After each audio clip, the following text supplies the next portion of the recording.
Now, Loftus Hall, often called Ireland's most haunted house, has a new owner. It's an investor from Meath, Patrick McDermott, and most haunted house just down the road, Loftus Hall, being sold, and it looks like it will be open, and you can go in and be haunted.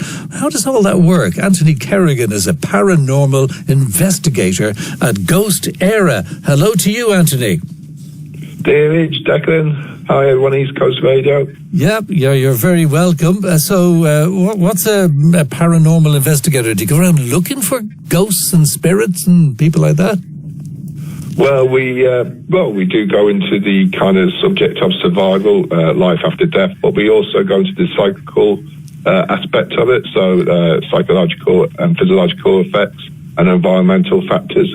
So, yeah, it could be to do with telepathy, precognition, also clairvoyance. So those kind of aspects of the paranormal as well. But it's a lot is not just to do exploring and going out to locations. A lot of the aftermath is to do with research afterwards, with the experiments, following the four codes of practice: observation, hypothesis, experimentation, and then analysis. Right. And is there any explanation for this? Are we talking about beings from the past or beings from elsewhere, or are we talking about some sort of phenomenon that's actually present within our brains and sending out signals that, are just there naturally occurring?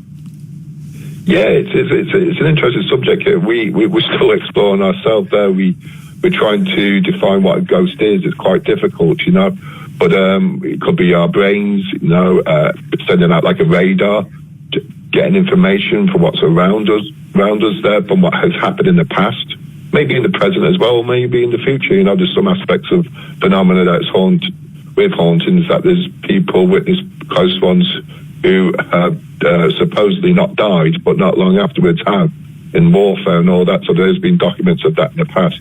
But what is a ghost? Is it what, those translucent figures that we see popular in movies and all that, or is it a real figure, or is it someone we see in our dreams? It's an interesting topic. And what about energy? Presumably Loftus House being haunted, I suppose if you're sleeping and you hear a noise, you can put that down to some sort of other being moving about the place. And I don't know if it is or not, but, you can make you feel on edge. True, yeah. Like going back to, I suppose, the Loftus Hall there, when it was used as a hotel, many people would have seen this figure dressed in silk moving around the rooms and the corridors, and that was believed to be Anne Tottenham, the lady who is supposed to have seen the devil and is supposed to have been very close to the devil, the dark, mysterious stranger.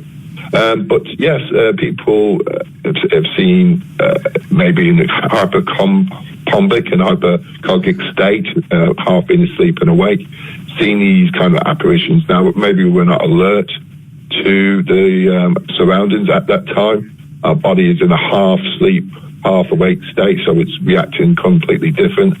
It's when there's multiple witnesses, though, that's very credible, and that's what we can look into more when people have witnessed more unusual phenomena.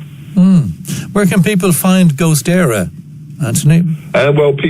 People can find us on our website, www.ghostére.net, and on our social media pages there. And I'm looking forward to what awaits Loftus Hall there, and hopefully they can keep preservation of the staircase and the mosaic tiled flooring. And I don't know if it'll most probably still run as a hotel, but maybe in the future public paranormal nights may suffice again. Yeah, looking forward to chatting again maybe around the time. Anthony Kerrigan, thanks Anthony. Good morning to you. Thank you. Go on, Margaret. Thank you, Slán.